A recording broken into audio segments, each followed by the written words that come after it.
میدان وردګ ولایت د اطلاعات او کلتور وزارت ترنم او ترانو رئیس امان الله مستغفر د خپل سفر په ترڅ کې له شاعرانو، لیکوالانو او کلتورپالو سره د همغږۍ غونډه ترسره کړه او د امیر المؤمنین حفظه الله د مشاعرو د سمون اړوند فرمان د معلوماتو د ورکړې سربیره له شاعرانو وغوښتل چې په خپلو شعرونو کې یووالی، ناوړه دودونه او اصل افغاني کلتور راونغاړي.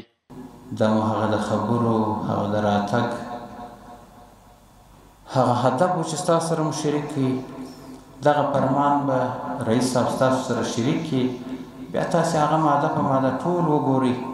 الحمدلله په هغه کې داسې شی نشته چې هغه د زموږ د اسلامي او یا افغاني کلتور سره په ټکر کې وي. په هغه کې ټول هغه څه دي چې په هغه باندې به موږ په لوړو سترګو ګورو. تاسې ټول د صحنې شاهدان یو، د موږ شاعرانو، ترانهخوانانو داسې یو عظیم رول ولوبول چې د دښمن ملا یې ورماته کړه.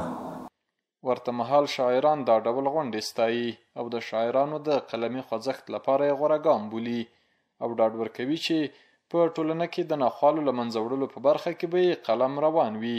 منظمې ناستې ولرو، یا د ادبي بهیر په شکل باندې یا د داسې یو انجمن په شکل چې کله په میاشت کې یو ځل لاړ شو، دغه راتګ سره د دې چې ژبې ته، فرهنګ ته او ادبیاتو ته یوه غنامندي ورکوي.